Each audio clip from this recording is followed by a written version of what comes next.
Ah, ça filme.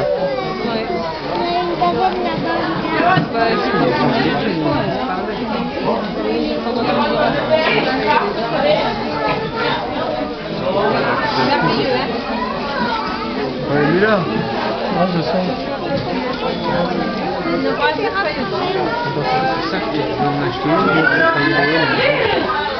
C'est pas mal, girafe. Il y a 3 girafes.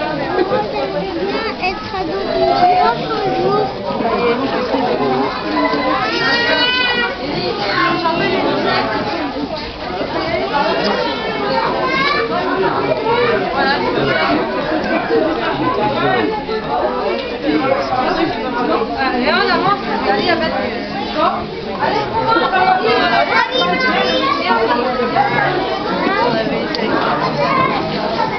Oh, c'est ça c'est le papa, ça c'est la maman et ça c'est...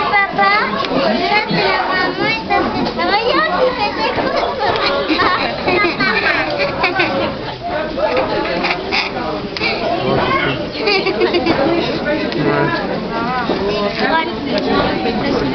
Non, il est Bon voilà, on les voit manger. C'est mignon. D'accord. Ouais, bonne idée. Génial, regardez. Pas mal, girafe. Bah ouais. Ouais. Bon, ouais.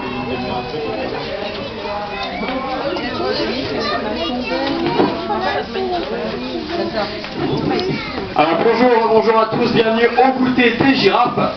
Alors dans la nature il va exister 9 sous-espèces de girafes différentes et les girafes qui vous sont présentées ici ce sont des girafes du Niger d'Afrique de l'Ouest.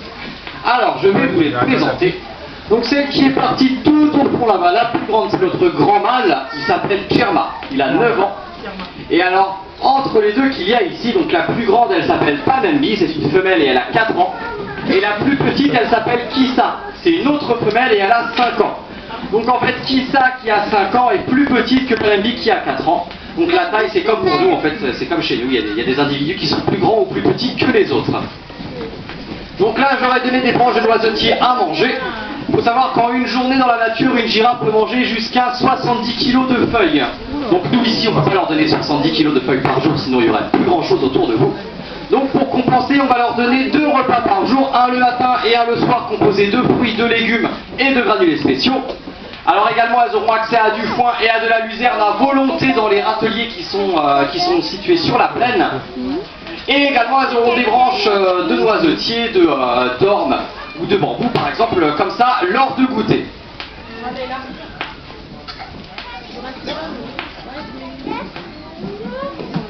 Alors la girafe elle a plusieurs particularités, on va partir de haut en bas pour en parler. Donc, sur sa tête la girafe elle a 2 cornes, 2 cornillons en fait.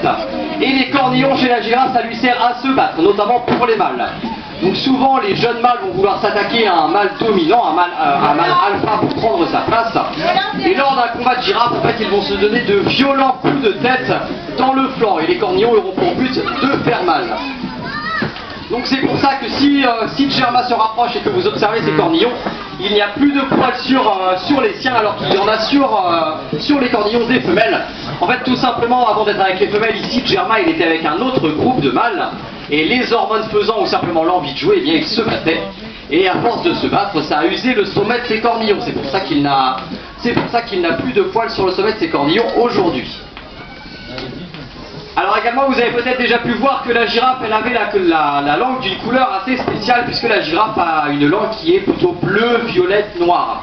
En fait c'est dû à son alimentation, donc je vous ai dit que les girafes mangeaient des feuilles et ce qu'elles vont préférer manger ce sont les feuilles d'un arbre qu'on appelle l'acacia.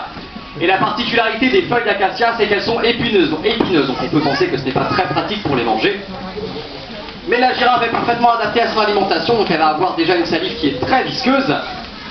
Et également donc la couleur de sa langue. Et la couleur de sa langue c'est dû au fait qu'il y a très peu de nerfs.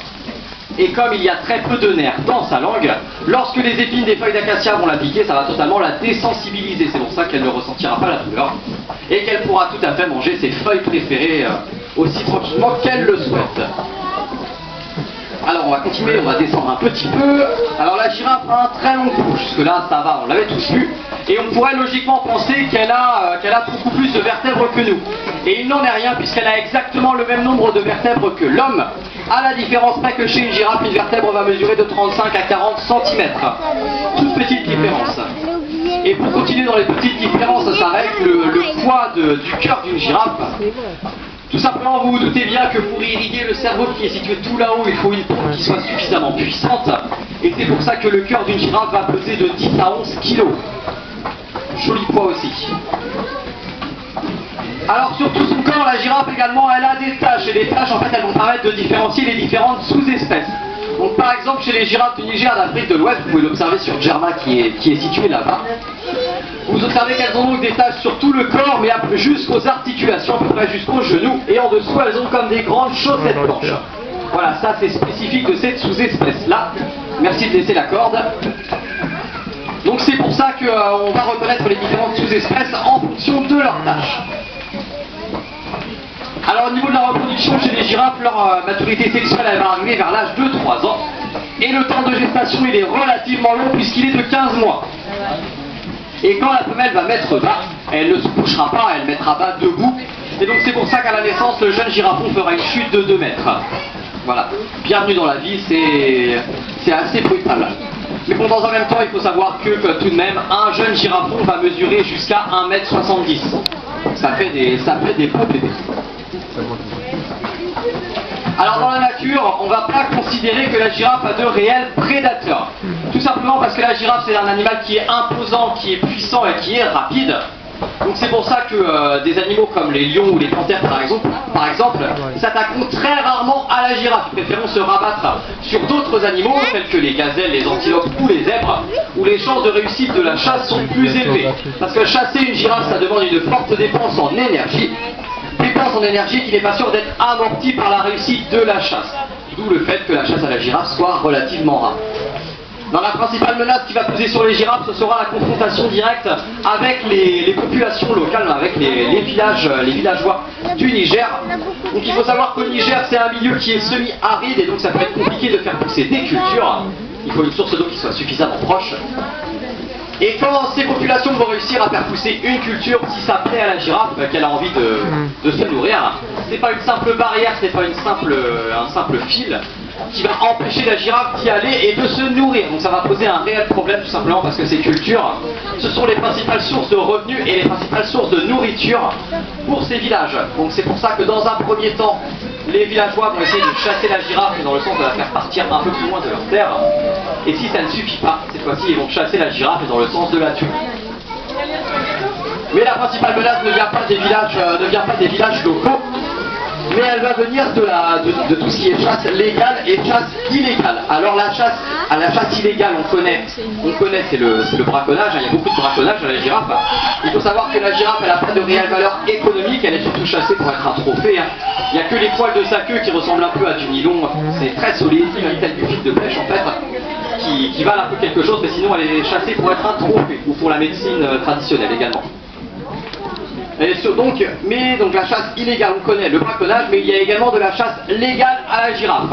Et pour comprendre, il faut savoir qu'en fait dans les années 70, il y a une convention internationale qui a été signée, qui s'appelle la Convention de Washington.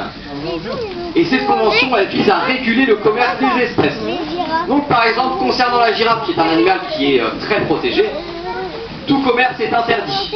Donc c'est super, la convention c'est super. La seule difficulté, la seule limite à cette convention, c'est que tous les pays ne l'ont pas signée. Donc ça veut dire que pour les pays qui n'ont pas signé cette convention et qui possèdent des girafes sur leur territoire, eh bien ils ont carte blanche, ils décident du prix qu'ils souhaitent mettre sur la tête d'une girafe. Et c'est une chasse donc tout à fait légale, c'est dans la loi de ces pays-là. Donc c'est pour ça que c'est un vrai fléau, et pour ces fléaux, il y a des associations qui vont intervenir sur place. Pour ça, je vous invite à regarder les panneaux qui sont situés à l'abri là-bas. Et donc ces associations vont intervenir dans un premier temps auprès des populations, donc par exemple en les sensibilisant à l'intérêt de l'espèce, ou par exemple en formant des personnes pour qu'ils deviennent de véritables gardes-chasse, pour qu'ils préviennent du braconnage au maximum. Également aussi améliorer leur quotidien. Donc par exemple trouver une nouvelle source d'eau, c'est améliorer le quotidien de beaucoup de villages dans beaucoup de régions du Niger par exemple. Et l'association va aussi intervenir auprès de l'espèce. Donc par exemple en replantant des arbres pour les girafes, mais suffisamment loin des villages, afin d'éviter qu'il y ait une confrontation directe en fait entre l'homme et l'animal. Parce qu'en cas de conflit entre la girafe et l'homme, on sait très bien qui gagnera à la fin. Donc il y a beaucoup de choses à dire sur les girafes. Si vous avez des questions, n'hésitez pas à me les poser. Trop tard. Sinon, le prochain goûter aura lieu au bassin des Loutres à 16h10. Voilà, merci à vous et bonne continuation de visite. Bravo.